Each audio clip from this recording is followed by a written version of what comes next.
This video will summarize how the discussion around enforcing ATV access rules in Wilton has played out over the past few years.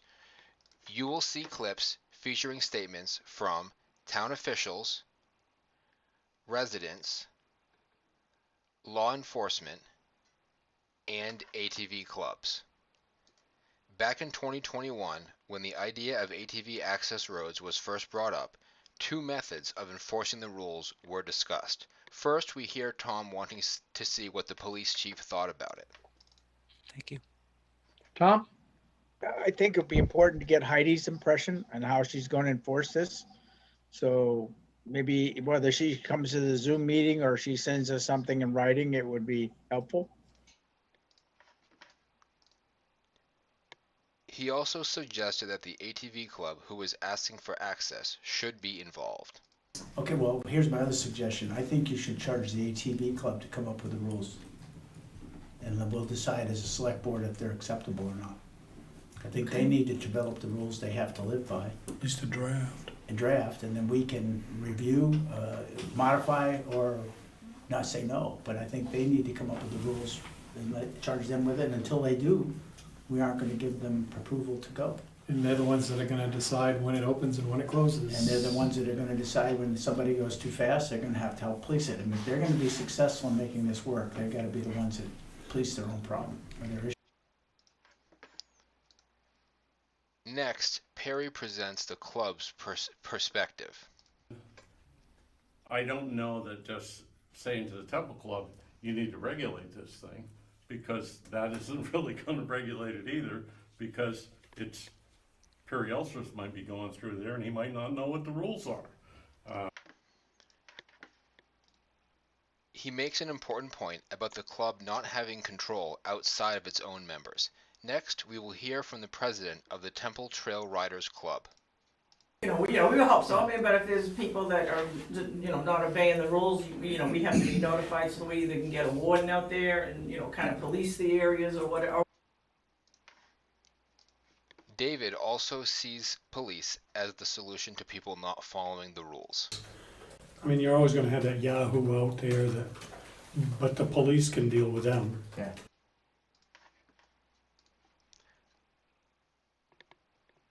A few residents also agree that law enforcement is the answer. So I think that we need to rely on the police department to do their part, the game wardens to do their part, and the four-wheelers to just behave themselves. But I think we should keep the road open. Thank you. Yes. My name's Stuart Allen, I'm part of the ATV Club in Jay. To answer some of the questions, when we started this program with down in Wilton, we did it on the agreement that Wilton was gonna police it. That wasn't up to us. No, that's their deal. As far as the speed limit, I can't stop everybody from going over 40 miles an hour. I mean, I set up the temple quite a few nights last year, just to observe. And there was speeders, no doubt. But you get 10% out of everybody, out of 100, no matter where you are, they're speeding. The biggest concern I had was people riding in after that. And the same way with Main Street on Wilton. I know during the Blueberry Festival last year, during the street dance, I left there at 10 o'clock Friday night. There was a Wilton Cruiser parked on the end of High Street, and there was 9 four-wheelers backed up and down the sidewalk. Whether they said anything to them, I don't know, but that trail was closed after dark. And if an ATV is running loud, they've got illegal pipes on them and they can be ticketed for that. They're not supposed to be out there with that anyway. So again, we fall back to law enforcement. Next, Rhonda explains why the police have a hard time responding. They really should be calling the police if they have a problem with an ATV. We tell them to call the police. Problem with calling the police is they're gone by any time anybody from the police would be out. So far, we've heard a few references to game wardens. Now we will check out a meeting from Canton where a game warden was gracious enough to provide their perspective from their agency. You have to understand the speed limit's really not enforceable.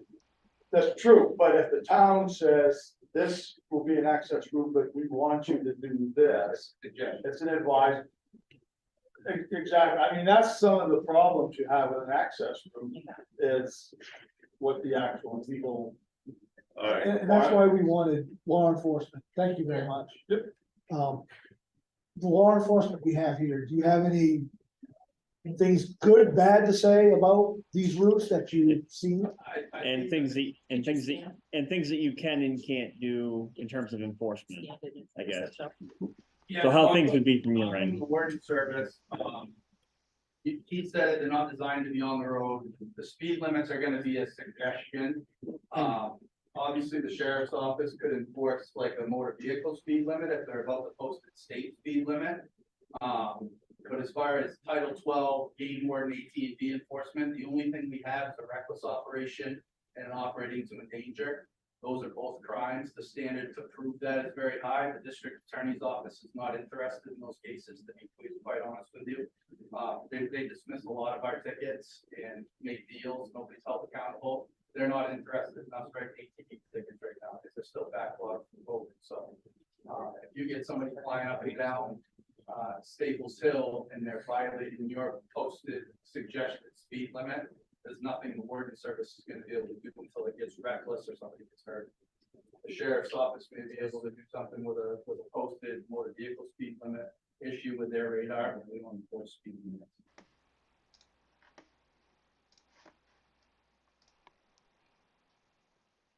He mentions that the sheriffs might be able to do something. Let's see what a Franklin County sheriff has to say about that. So it has more of a, I mean, the police can't be everywhere, but those members can say, you know what?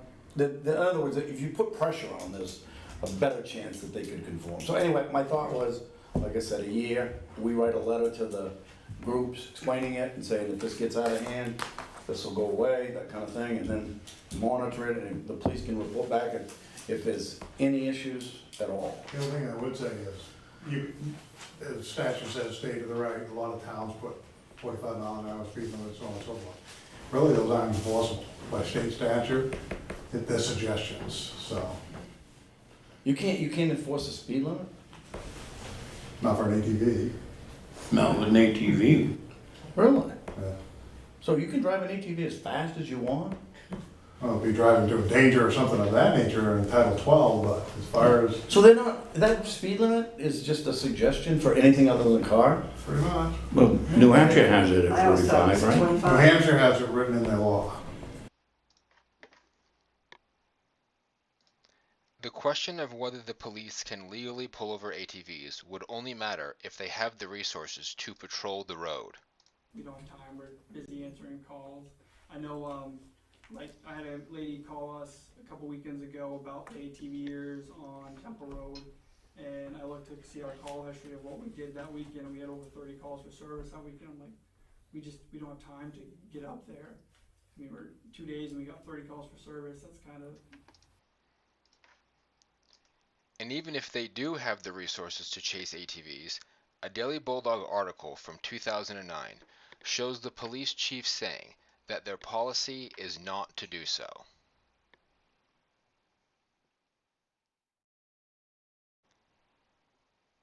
And even if some effort were made to enforce the rules, the game warden at the Canton meeting explained why his attempts at enforcement actually end up encouraging riders to disregard the rules. Let me ask this, if you continue writing the tickets because, you know, you can, and it's up to the district attorney whether they want to dismiss it or not, you still basically enforce that, and you've inconvenienced that person at least to go to court and have it dismissed. So they're gonna learn a lesson. But they also learn that they can get away with it at the DA's office, so they laugh at us for writing a ticket and tell us that they're just gonna go. It's kind of learned behavior over time, with COVID and all the stuff that happens. If you want the full story around these quotes, the video description has a link to a page with all the meeting where ATV discussions were had.